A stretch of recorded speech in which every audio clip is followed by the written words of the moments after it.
Thank you for joining in. I remember a conversation we had a couple of quarters ago where you said 20 to 25% growth in your AUM is a number that you're looking to sustain. This quarter, you did about 29.5%, closer to 30%. So should we believe that the new sustainable range has moved higher, or do we believe that 20 to 25% still stands? Because at this rate, you will reach that 10,000 crore AUM book much earlier than what you had anticipated. Good morning, and thank you for referring the last conversation.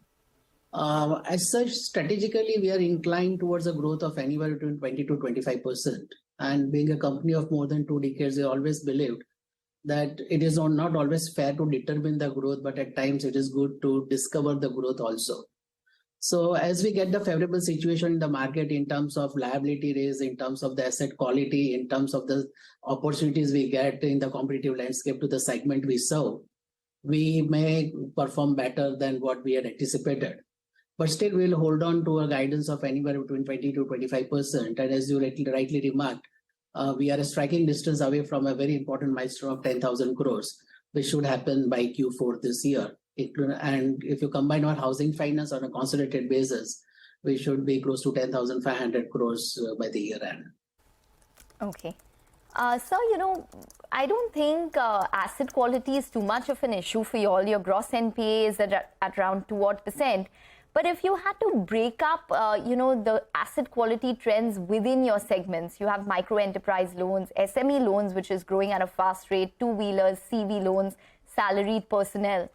As of now, where do you probably see any kind of chinks in the armor when it comes to asset quality within these segments?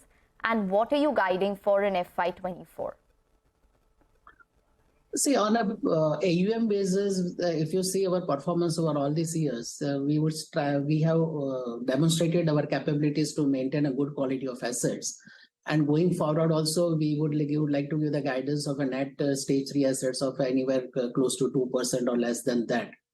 And within the various categories of the asset, since we are an old-time financer to the MSME and SME segment, and being the niche player, we are in a position to maintain the asset quality in a more pristine manner in those products as compared to the other products we serve. But nevertheless, there's not been a vast difference. It might be a difference which is much manageable and does not translate into a higher NPAs or higher net stage 3 assets on the AUM basis.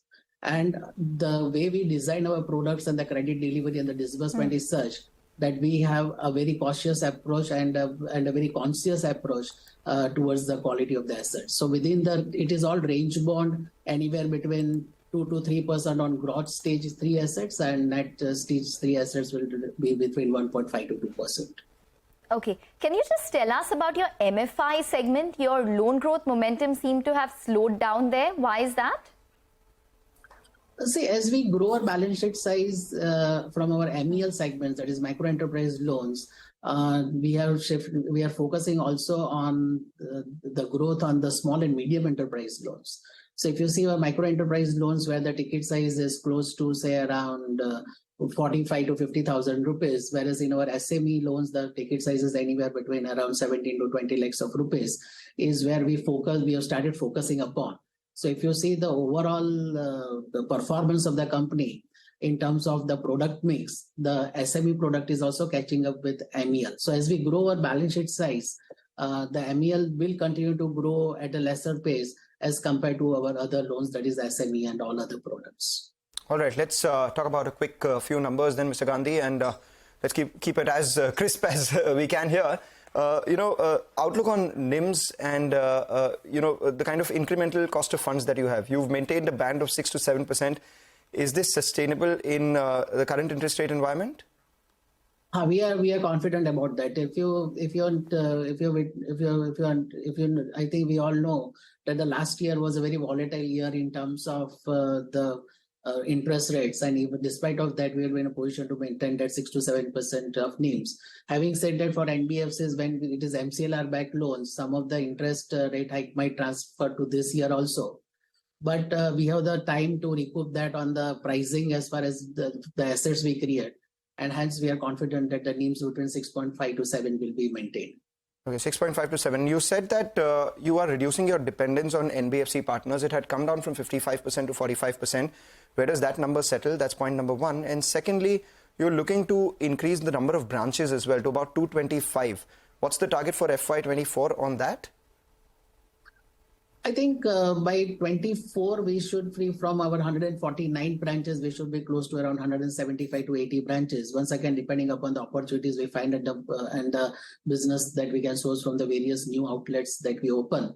But my feeling is that it will be settling anywhere at around 175 to 180 branches. And our business through our NBFC channel currently is at around 37%, which should settle anywhere around between 33 to 35% as I see as of now. Okay.